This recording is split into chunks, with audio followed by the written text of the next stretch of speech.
readers, welcome back to Bookmark This, where lit happens. My name is Jess, and the lit that is happening today is a weekly reading recap of sorts.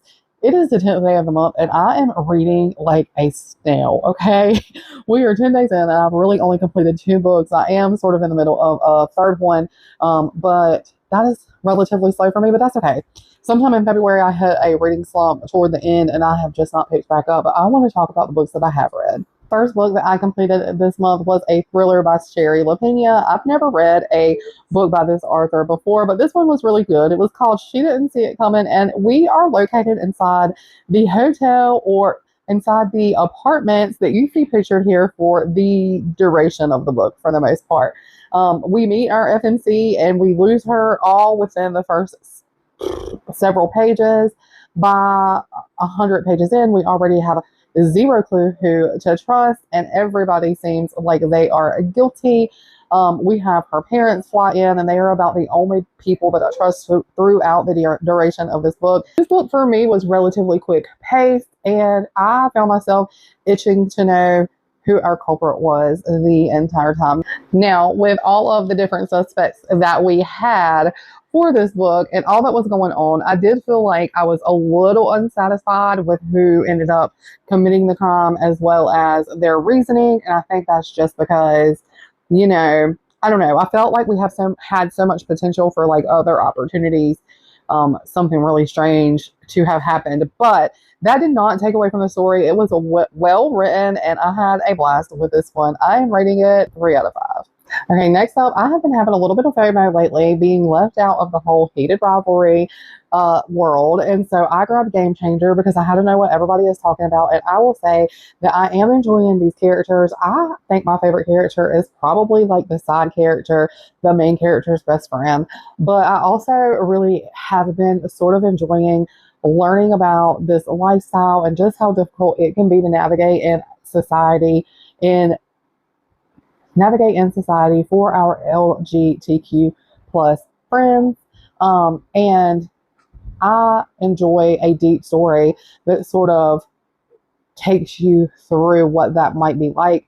And I think one important thing to learn is that when someone is gay or in a different world than you are, sometimes it's extra difficult because they don't get to just have regular conversations, almost any conversation with someone new, where they say something like my husband or my wife, and they're talking about the same sex. They just outed themselves, even if they've been out for years. It's like a new coming out experience every time because the person they're speaking to has an opportunity to react in some way. And so I enjoyed sort of being with one of our main characters as he made that journey. Now, what I will say for me, and I know I'm going to get some hate, but for me, aside from those very deep moments, I really felt like this book was just like spice and spice and spice and spice, and not a lot was really going on for me.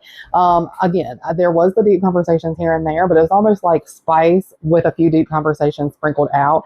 And that is not my favorite type of book. I love a book that has a whole lot of plot and a whole lot of deepness or a whole lot going on with a little bit of spice.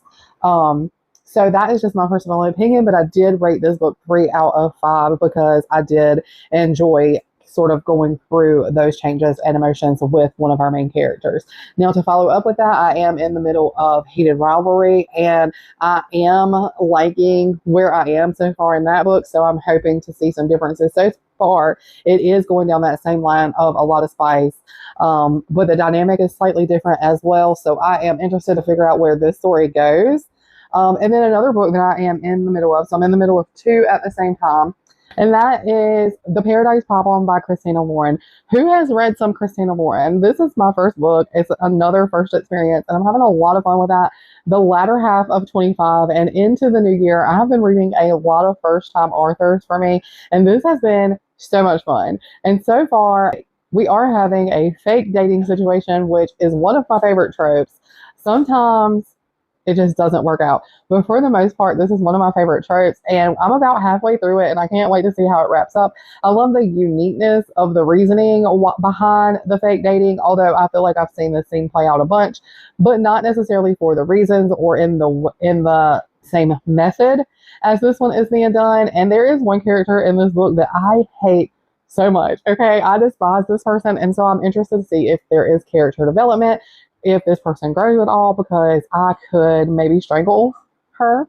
But the main character so far is a lot of fun. I really like side characters a lot of the time, so I like the best friend as well, even though we only see her so far at the beginning of the story. But I am having fun with this one, and I'm going to let you guys know how we wrap up. Final thoughts on the Paradise Problem. It's literally, as the title suggests, their problems are pretty much paradise. This is a book that's about a bunch of rich people who are sort of wrapped up in finding their way out of trouble a whole bunch. The rich married older couple has 3 kids, and 2 of them, I mean, I'm not here to say any of their kids are bad people. The dad clearly was. The kids are just really spoiled, as kids who grow up rich tend to be. One of the children, which is the main male character in the story, is probably the only one with a sense of morals. And he doesn't like the way his dad operates a bunch of things. His dad really has a lot of stipulations on, if you want your inheritance, you're going to do X, Y, Z. He doesn't want to do X, Y, Z. And so that is why the fake dating thing comes into play. This was all around good. I enjoyed her main character. I love her little relationship with her dad. I loved the cute little bond she forms with one of the children in the family. And I overall enjoyed the story enough. I just was extremely annoyed a lot about, I think, all the parts I was supposed to be annoyed about, the rich family with the agenda. But overall, this was well written, and I had a good time. It was a quick read, 3 stars. Don't forget to bookmark this channel so you never miss when lit happens, and I will see you in the next video.